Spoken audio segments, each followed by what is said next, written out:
E eu quero propor para os irmãos falar nessa noite sobre as etapas de um crescimento espiritual. Assim como nós crescemos também, o tempo passa e nossa vida vai passando. 2015 chegou e o nosso mais um ano de vida na vida de cada um de nós. E nós vamos envelhecendo fisicamente, mas e espiritualmente? Estamos crescendo também. E como nós podemos identificar esse crescimento espiritual na nossa vida, no decorrer do tempo que se passa, não só o crescimento físico, o crescimento do nosso corpo, o crescimento de anos que nós vamos passando, mas o crescimento também espiritualmente. Será que a nossa alma, o nosso espírito também tem a mesma idade que nós temos do nosso corpo? Ou será que ainda estamos engateando, estamos ainda aprendendo, estamos ainda crescendo, ainda que existam algumas irregularidades ou algumas diferenças e coisas que a gente às vezes vê no noticiário de televisão e às vezes na nossa própria família ou no meio de amigos. Às vezes a gente vê pessoas de muita idade, 40, 50 anos, mas com mentalidade de 18, de 15, e não cresceu, e precisa crescer, precisa amadurecer. E assim como também vemos muitas crianças de 10, 12 anos, mas com cabeça de 20, né? Já passou, já pensando em coisas e falando de assuntos complicados, e nós vemos essas coisas que não são comuns no nosso meio, mas vemos. E no meio, na nossa vida espiritual, também nós podemos observar que há uma necessidade de nós passarmos por fases, por etapas, por estágios de crescimento. O apóstolo Paulo vai falar que para nós desenvolvermos a nossa salvação, lá em Efésios. E nós como fazemos isso? No nosso dia a dia, na nossa vida diária, com as pessoas, com a igreja, com o nosso trabalho, com as circunstâncias do dia a dia, como isso pode acontecer. Capítulo 3 de 1 Samuel, acompanha comigo aí na sua Bíblia. O texto diz assim: o jovem Samuel servia o Senhor perante Eli. Naqueles dias a palavra do Senhor era muito rara, as visões não eram frequentes. Certo dia, estando deitado num lugar acostumado, o sacerdote Eli, cujos olhos já começavam a escurecer-se, a ponto de não poder ver, e tendo-se deitado também Samuel, no templo do Senhor, em que estava a arca, antes que a lâmpada de Deus se apagasse, o Senhor chamou o menino: Samuel, Samuel. Este respondeu: eis-me aqui. Correu a Eli e disse: eis-me aqui, pois tu me chamaste. Mas ele disse: não te chamei, torna a deitar-te. Ele se foi e se deitou. Tornou o Senhor a chamar Samuel. Este se levantou, foi a Eli e disse: eis-me aqui, pois tu me chamaste. Mas ele disse: não te chamei, meu filho, torna a deitar-te. Porém Samuel ainda não conhecia o Senhor, e ainda não lhe tinha sido manifestada a palavra do Senhor. O Senhor, pois, tornou a chamar Samuel terceira vez, e ele se levantou e foi a Eli, e disse: eis-me aqui, pois tu me chamaste. Então entendeu Eli que era o Senhor quem chamava o jovem. Por isso Eli disse a Samuel: vai deitar-te, se alguém te chamar dirás: fala, Senhor, porque teu servo ouve. E foi Samuel para o seu lugar e se deitou. Então veio o Senhor e ali esteve, e chamou como das outras vezes: Samuel, Samuel. Este respondeu: fala, porque teu servo ouve. Disse o Senhor a Samuel: eis que vou fazer uma coisa em Israel, o qual todo o que ouvir lhe tinirão ambos os ouvidos. Naquele dia suscitarei contra Eli tudo o que tenho falado com respeito à sua casa. Começarei e o cumprirei, porque já lhe disse que julgarei a sua casa para sempre, pela iniquidade que ele bem conhecia, porque seus filhos se fizeram execráveis, e ele os não repreendeu. Portanto, jurei à casa de Eli que nunca lhe será expiada a iniquidade, nem com sacrifício, nem com oferta de manjares. Ficou Samuel deitado até pela manhã, e então abriu as portas da casa do Senhor, porém temia relatar a visão a Eli. Chamou Eli a Samuel e disse: Samuel, meu filho. Ele respondeu: eis-me aqui. Então ele lhe disse: que é que o Senhor te falou? Peço-te que não encubras. Assim Deus te faça o que bem lhe aprouver, se me encobrires alguma coisa de tudo que te falou. Então Samuel lhe referiu tudo, e nada lhe encobriu. E disse Eli: é o Senhor, faça o que bem lhe aprouver. Crescia Samuel, e o Senhor era com ele, e nenhuma de todas as suas palavras deixou cair em terra. Todo Israel, desde Dan até Beceba, conheceu que Samuel estava confirmado como profeta do Senhor. Continuou o Senhor a aparecer em Siló, enquanto por sua palavra o Senhor se manifestava ali a Samuel. Deixe sua Bíblia aberta, feche seus olhos e vamos orar mais uma vez. Senhor, nós estamos diante da tua palavra, que é a revelação do Senhor para a nossa vida. E nós pedimos a Deus que o Senhor fale conosco, que o Senhor trabalhe conosco, que o Senhor transforme a nossa vida, que através da tua palavra sejamos transformados, sejamos exortados, sejamos edificados, sejamos, ó Deus, a imagem e semelhança de Jesus. Através dessa palavra que revela, através dessa palavra que esclarece, através dessa palavra que ilumina os nossos pensamentos, que é lâmpada para os nossos pés e luz para os nossos caminhos. Deus, faça a tua vontade aqui neste lugar, nesta noite, nesta hora, em nome de Jesus. Amém. Samuel é um dos textos, um dos homens de Deus, que desde criança se ouve na escola dominical. Quem pequeno nunca ouviu falar da história de Samuel, de que Deus fica chamando Samuel, Samuel. E muitas crianças se lembram desse fato, dessa história, há músicas sobre isso.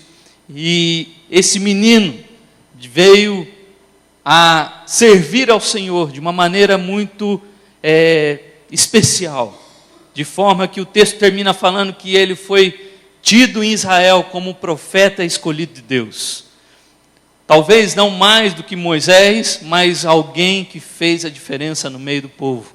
Alguém que veio de uma mãe estéril e foi fruto de uma mãe que orou, que é uma mãe de uma família crente, de um pai que o capítulo 1 diz que servia a Deus, de que fazia os seus sacrifícios anuais, de que tinha um compromisso com Deus, de uma mãe que sempre orava e intercedia a Deus, e que nunca se esquecia do seu compromisso com o Senhor, apesar dos seus problemas de saúde, apesar da sua esterilidade, apesar de não ter as possibilidades. E quando ela está lá fazendo isso, e chorando e pedindo a Deus, o profeta Eli, o mesmo profeta que vai ajudar Samuel nesse trabalho de conhecimento de Deus, vai abençoar a vida dessa mulher, de forma que ela volta feliz para sua casa, sabendo que Deus vai cumprir os seus propósitos. Capítulo 2, a gente vê essa mãe feliz da vida, cantando e se alegrando porque Deus abençoou a vida dela. O mesmo cântico de Ana é o mesmo cântico de Maria. E é interessante vermos que depois disso, o que ela faz, ela não fica com o menino, mas deixa o menino no templo, deixa Samuel no templo, para que ele seja do Senhor. E de ano em ano ela vai lá para levar algumas coisas para Samuel, porque ainda como mãe amava aquele menino, mas como tinha feito um propósito com Deus, ela cumpriu esse propósito. E agora esse menino está lá no templo, sendo preparado por um sacerdote, sendo preparado por Deus para ser o homem de Deus em Israel. E nesse texto agora do capítulo 3, nós vemos duas coisas interessantes aqui, que o versículo 1 diz que Samuel servia ao Senhor perante Eli, e naqueles dias a palavra do Senhor era muito rara. A palavra do Senhor era muito rara. E a necessidade de se levantar alguém para trazer a palavra do Senhor era necessária. E Deus começa a usar esse menino para que a palavra de Deus deixe de ser rara. Porque depois no ministério de Samuel, a gente vai olhar o restante do livro, até o capítulo 8, a gente vai ver Samuel andando por todo Israel, e sendo juiz, e vendo a causa do povo, e levando a palavra de Deus. O texto também diz que, versículo 7, que Samuel ainda não conhecia o Senhor. Se Samuel, que está lá dentro da casa de Deus, versículo 3, que ele se deita dentro do templo, num tempo em que ele não conhecia Deus, ele vai aprender a conhecer Deus. Como será que está a vida do povo neste momento? Está toda virada. Quando a gente olha para o livro de Juízes, Samuel é o último juiz da Bíblia, o último juiz do povo de Israel, no tempo dos juízes. E quando a gente vê o livro dos Juízes, a gente vê um povo totalmente fora e longe de Deus, fora da palavra de Deus e longe da palavra de Deus, de forma que é necessário a vinda desse menino. Era obra de Deus e era necessário, era provisão de Deus para o povo, a vida deste menino. Mas na vida dele, no capítulo 3, eu vejo aqui um desenvolvimento, um crescimento na vida desse menino, que nós podemos aprender aqui nessa noite, e que nós podemos olhar para nós mesmos e dizer assim: opa, como será que está o meu crescimento espiritual? E a primeira fase do crescimento está aí do versículo 1 ao versículo 10, que é a fase do conhecer a Deus. A fase do conhecer a Deus. É a primeira fase do crescimento espiritual. O texto diz, no versículo 7, que Samuel não conhecia o Senhor. E Deus apareceu para ele e falou com ele quantas vezes? 4 vezes. 3 vezes ele não sabia. Na 4ª vez ele já estava entendendo que era Deus. Mas precisou do quê? De que o profeta, que o sacerdote Eli chegasse para ele, e agora, 3 vezes chamando, e o menino não entende, e Eli se atentou e falou: é Deus. Espera aí, Samuel, se mais uma vez acontecer isso, você vai dizer o seguinte: fala, Senhor, porque teu servo ouve. E agora Samuel está aprendendo a conhecer a voz de Deus, aprendendo a conhecer quem é Deus e a sua voz e como ele se manifesta. Naqueles dias, o que eles tinham de Bíblia era só os pergaminhos e o Pentateuco, o Velho Testamento, só os 5 primeiros livros da Bíblia. É o que eles tinham naquele momento, é o que Eli tinha para oferecer para Samuel naquele momento, e para mostrar Deus naquele momento para Samuel. E Samuel está aprendendo desse Deus, mas ainda não tinha conhecido o próprio Deus falando com ele. E naqueles dias, Deus falava diretamente com os seus homens, com as mulheres, com os homens. Ele falava diretamente com aqueles que ele tinha escolhido para dirigir o seu povo. Ele falava diretamente, em voz audível. Pastor Augusto Nicodemos, da Igreja Presbiteriana lá de Goiânia, ele diz que nós somos o único povo da Bíblia, o único povo de Deus, que usa os sentidos de forma diferente. Hoje nós não ouvimos a voz de Deus como Samuel ouviu. Nós ouvimos a voz de Deus lendo. E aí ele diz assim: se você quer ouvir a voz de Deus, leia a Bíblia. Se você quer ouvir a voz de Deus em som alto, leia a Bíblia em voz alta. Hoje nós ouvimos a voz de Deus quando nós abrimos essa palavra para ler. E só através da Bíblia, só através da palavra de Deus nós podemos conhecer Deus. Só através desta palavra nós podemos conhecer a voz de Deus. Eu lembro que no seminário nós tivemos uma discussão a respeito disso, de que muitas igrejas do nosso tempo falam, e pessoas falam, irmãos falam, de que Deus falou comigo. Mas como Deus falou com você? Não, numa noite Ele veio e falou comigo, eu ouvi a voz de Deus. É? E o que Ele te falou? Ele falou assim, assim, assim. E começa a contar. E muitas vezes você vai se deparar com pessoas falando que ouviram a voz de Deus, e quando você vai ler a Bíblia, peraí, mas Deus falou isso e na Bíblia está falando totalmente diferente. Porque tudo que Deus já queria revelar para nós está aqui. O conhecimento de Deus, imagina o conhecimento de Deus. Pastor José Humberto diz que o conhecimento de Deus é como as águas do oceano. Quanto é as águas do oceano? Não dá nem para a gente mensurar, nem para a gente medir, não é verdade? Mas eu preciso de toda a água do oceano para matar a minha sede? Só um copo d'água resolveria o matar da minha sede? Nós não vamos conhecer tudo de Deus nessa terra, mas o que a gente precisa conhecer, a gente já tem para conhecer. O Deus que é santo, o Deus que é verdadeiro, o Deus que é justo, o Deus que é bondoso, o Deus que é misericordioso, como nós cantamos aqui, Jeová Jireh, Jeová Rafá, Jeová Shalom, Jeová Elohim.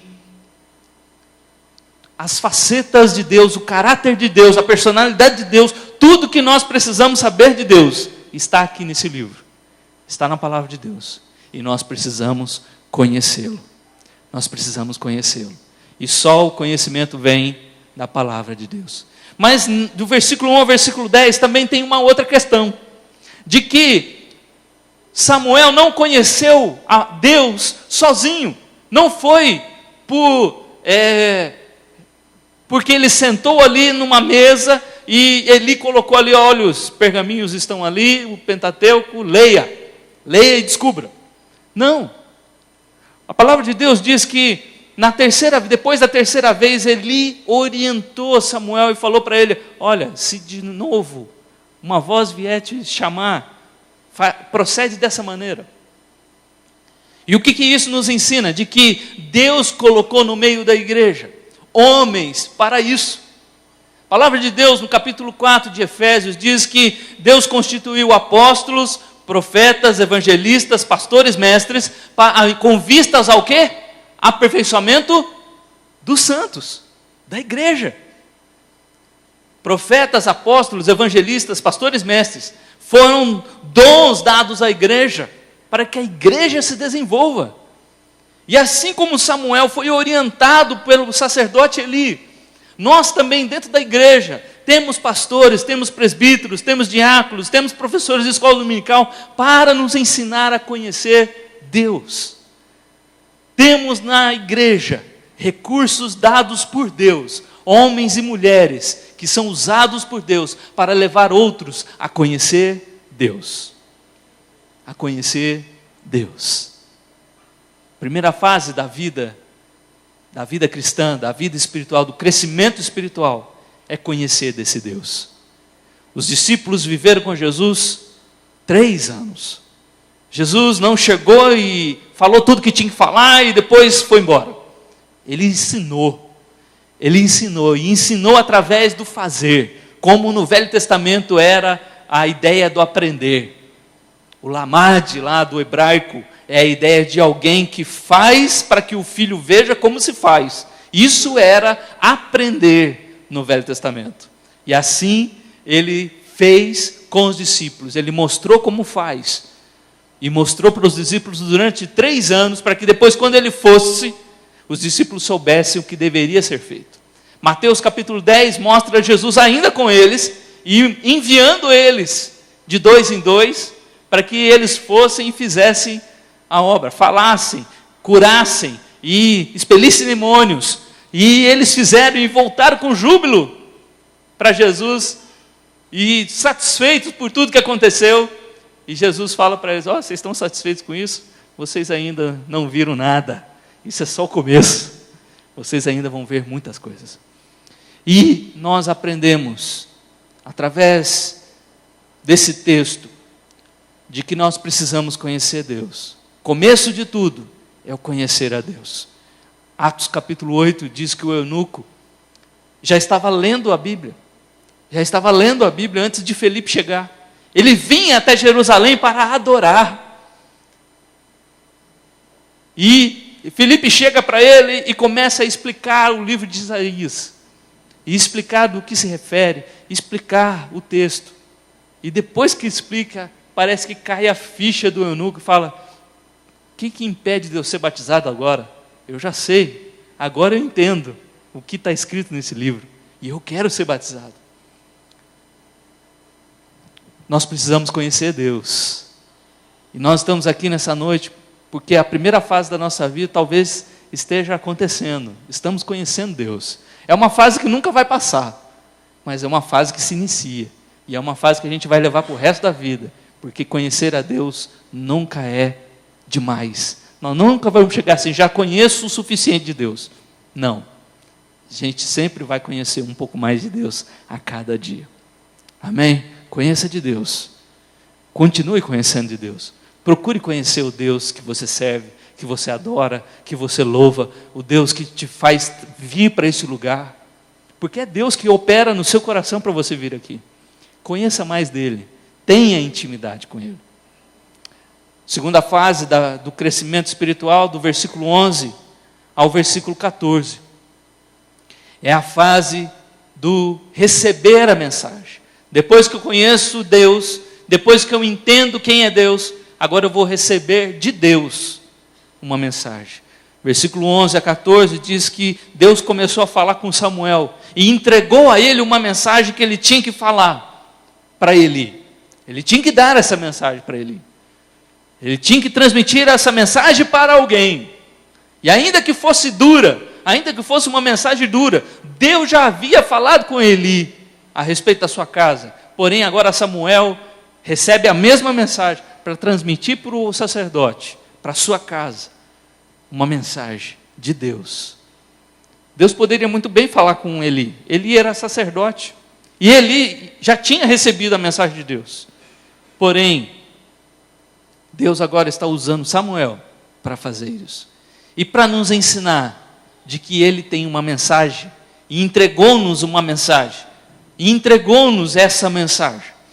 Nós já passamos alguns dias aí, que nós celebramos o Natal, aonde os anjos entregaram uma mensagem para os pastores ali no campo, e esses pastores foram verificar se essa mensagem era verídica, era fato, e exatamente o que o anjo falou, exatamente o que eles viram com seus olhos, o menino deitado na manjedoura, e tudo que o anjo falou estava ali diante deles, naquela gruta, naquele lugar. E nós temos essa mensagem, nós recebemos uma mensagem, e nós temos essa mensagem nas nossas mãos. Há um mês atrás, eu estava ouvindo uma mensagem do pastor Hernandes Dias Lopes, e ele falando a respeito de Judas, aonde ele disse que Judas também recebeu uma mensagem de Deus, recebeu uma mensagem de Jesus, e o que ele fez com essa mensagem? O que ele fez com essa mensagem? Ele não fez nada.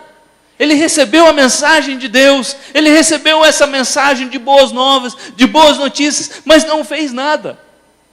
Pelo contrário, ele traiu Jesus.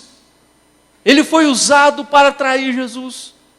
E depois que ele trai Jesus, ele com remorso, ele se enforca. Ele não fez nada com a mensagem recebida. E a grande exortação daquela pregação do pastor Hernandes, ele diz, o que nós temos feito com a mensagem que Deus tem nos trazido? Nós temos uma mensagem para entregar. Nós recebemos essa mensagem. A mensagem diferente de algumas religiões aí fora, que algumas pregam assim, olha, se você não se converter, você vai para o inferno. Não, não é essa mensagem que nós recebemos. A mensagem que nós recebemos é, olha, Jesus morreu na cruz para te salvar, e Ele te ama. Essa é a mensagem. Essa é a mensagem. Muitos de nós gostamos muito de João 3,16, não é verdade? Porque Deus amou o mundo.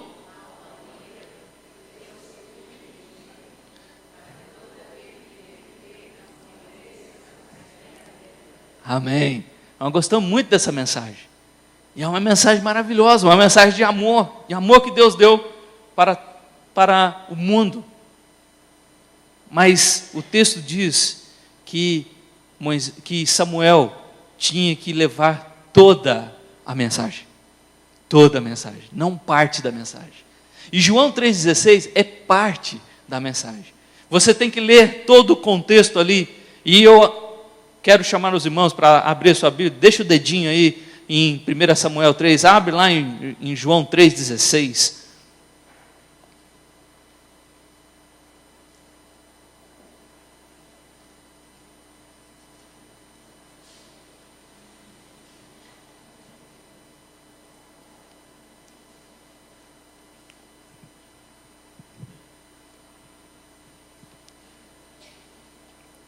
João 3,16. O versículo 16 nós conhecemos muito, mas versículos 17 e 18 diz assim: porquanto Deus enviou seu Filho ao mundo, não para que julgasse o mundo, mas para que o mundo fosse salvo por ele.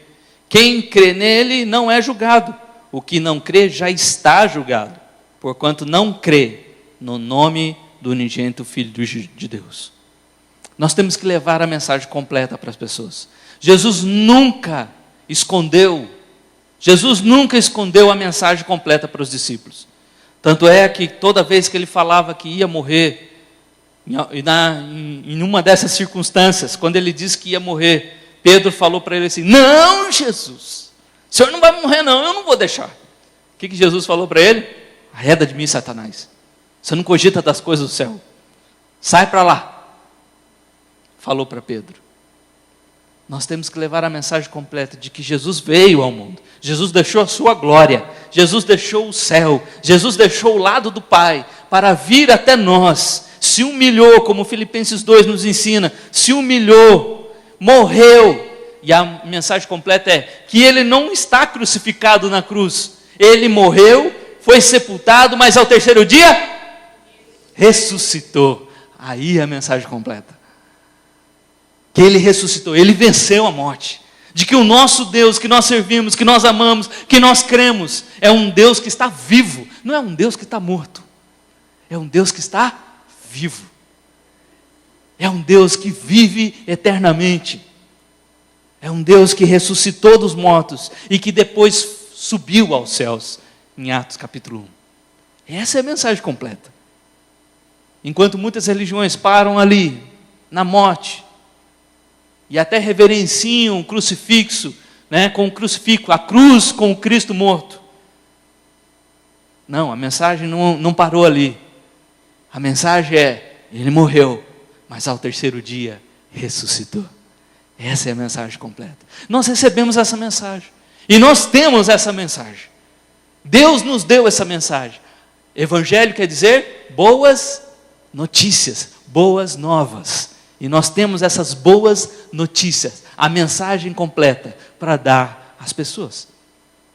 Essa é a segunda fase do crescimento, de receber a mensagem. E nós temos recebido essa mensagem. Recebemos essa mensagem em pregações, recebemos essa mensagem em estudos bíblicos, recebemos essa mensagem lendo a Bíblia também, recebemos essa mensagem de várias maneiras, no compartilhar com os irmãos.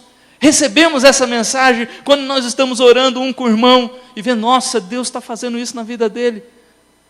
Olha que mensagem maravilhosa, Deus operando na vida de alguém. Nós estamos recebendo essa mensagem a todo momento. Nós estamos recebendo essa mensagem. E essa é a segunda fase da vida, em que também nós passamos todo momento recebendo uma mensagem, para fazer o quê?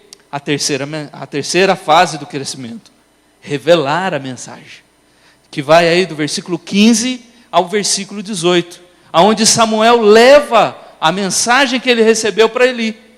Ficou Samuel deitado até pela manhã, então abriu a porta da casa do Senhor, porém temia relatar a visão para Eli. Uma das coisas que eu aprendo aqui também, nessa questão de enviar, de falar da mensagem, é que eu tenho que ter temor. Eu tenho que ter temor. Quando eu estava estudando, preparando para ser pastor, uma das coisas que foi nos falado era: não perca o temor, não perca o temor. Já tenho ouvido de pastores de 30, 40 anos de ministério, dizendo assim: olha, até hoje, mesmo com 30, 35, 40 anos de ministério, ainda quando subo aqui, as pernas tremem, dá medo, porque eu não estou falando do meu conhecimento, eu estou falando da parte de Deus. E ai de mim se não levar a mensagem de Deus do jeito que Ele pediu para levar. Jeremias vai falar desses pastores, de pastores que falam o que Deus não falou. Jeremias vai ensinar isso aí, capítulo 22, 23, ele vai ensinar isso aí. Pastores que estão falando de Deus quando Deus não disse nada daquilo que eles estão falando. E ai de nós, pastores, que falamos o que Deus não disse. Mas de cada um de nós, mesmo não sendo pastor, você sendo um crente fiel, você sendo um cristão, um servo de Deus, você também tem que falar dessa mensagem. Você tem que revelar a mensagem de Deus. Não ficar com essa mensagem no seu coração, mas transmitir essa mensagem a outro. Ao seu vizinho, ao seu colega de trabalho, ao seu amigo de escola, ao seu chefe de trabalho, ao seu vizinho, ao seu parente que não é crente ainda. A quem for que Deus colocar do seu lado, você tem que transmitir essa mensagem. Mas transmitir com temor. Transmitir a mensagem verdadeira. Não transmitir aquilo que o pastor Knight falou até sobre isso na virada do ano lá na nossa igreja, né, sobre a caixinha de promessa. Todo mundo conhece a caixinha de promessa, né? E ele ali só tem promessa, né? Só tem versículos de promessa. E promessa é muito bom. Mas se os irmãos olharem para a Bíblia, quando Jesus fala para aqueles judeus ali, errais em não conhecer as Escrituras, muitas promessas estão associadas a uma condição. Se você fizer isso, eu, Deus, vou fazer isso na sua vida. Ou seja, eu preciso ter um compromisso com Deus, eu preciso ter uma decisão, eu preciso ter um relacionamento sério com Deus, um compromisso com Ele, de levar a palavra dEle do jeito que Ele quer, não do jeito que eu acho que tem que ser. Não do jeito que eu acho que eu tenho que ser. Em 2013 estava lendo sobre a maior igreja dos Estados Unidos. Tem quase 500 mil membros a igreja. E o pastor dessa igreja estava vendo uma entrevista dele. E ali o jornalista perguntou: você não fala de pecado? Você não fala de renúncia? Você não exorta? Você não adverte sobre os erros, sobre as questões que Deus não gosta? E ele falou: não, essas coisas não dá ibope. Eu não posso pregar sobre essas coisas não, porque essas coisas são negativas. Isso aí não pode falar dentro da igreja não. Senão a igreja não, senão em vez de encher a igreja, vai sumir gente da igreja. Mas Deus nos chamou para falar a verdade e falar de forma completa e com temor e tremor. Não importa se a pessoa vai receber e vai ficar revoltada com a gente tem que falar a verdade, de que ela tem que entregar a vida para Cristo. A palavra de Deus em Apocalipse capítulo 2 diz: lembra-te do dia em que caíste, arrepende-te, porque haverá um tempo em que não haverá mais arrependimento. Arrepende-te enquanto há tempo. Arrepende-te enquanto há tempo. A primeira pregação de Pedro em Atos capítulo 2, arrependei-vos. Arrependei-vos do quê? Dos pecados que vocês cometeram. E vocês vão ver Deus trabalhando na vida. Nós precisamos falar a verdade para as pessoas. Falar do amor de Cristo, sim. Falar de Deus, mas falar a mensagem completa. Falar a mensagem completa, com temor. E o texto diz, no versículo de número 18, Samuel referiu tudo e nada lhe encobriu. Eli, Deus falou que vai acontecer isso com você. Deus falou que a sua casa não vai prevalecer. Deus falou que seus filhos vão morrer. Deus falou que você vai morrer. Deus referiu tudo e nada lhe encobriu. Meu irmão, fala do amor de Deus. Fala de Deus. Fala que Deus morreu na cruz. Fala de tudo que Deus fez na sua própria vida. Uma das coisas que nós temos aprendido é que o nosso próprio testemunho, nossa experiência com Deus, as pessoas não vão poder refutar. Vão poder ficar argumentando e falar: será que é verdade? Será que não? Eu vivi isso com Deus. Se você falar da sua experiência com Deus, as pessoas não vão poder falar: será que é verdade? Vão ficar na dúvida. Mas elas vão acreditar. Eles não vão ter como falar se é verdade ou se é mentira. porque foi uma coisa vivida de você com Deus. Então fala do amor de Deus, fala das suas experiências, fala que Deus é real, fala de Deus para as pessoas, mas fala a verdade, fala que se elas não se arrependerem dos seus pecados, Deus também julga, Deus também condena. Amém? Revela a mensagem de Deus, revela a mensagem de Deus. E a última fase do crescimento espiritual de Samuel está aí dos versículos 19 a 21. Crescia Samuel e o Senhor era com ele, e nenhuma de todas as suas palavras deixou de cair. Todo Israel, desde Dan até Berseba, conheceu que Samuel estava confirmado como profeta do Senhor. E o versículo 21 termina: continuou o Senhor a aparecer em Siló, enquanto por sua palavra o Senhor se manifestava ali a Samuel. Testemunho é a última fase do crescimento. O testemunho de Samuel foi tão grande que todo Israel conheceu que Samuel foi confirmado como profeta. Não foi Samuel, foi todo Israel. Foram os homens que disseram sobre Samuel. Foi o testemunho dele que fez com que os homens de Israel entendessem que ele era um profeta. É o testemunho de vida que as pessoas vão ver e vão dizer: realmente esse é crente. Vocês já viram aquela expressão? Ah, ele é crente. E outros que falam assim: não, ele é crente. É a mesma palavra, mas o jeito de falar demonstra outro sentimento. Quando ele fala: crente, crentinho. E aí você já entendeu, né?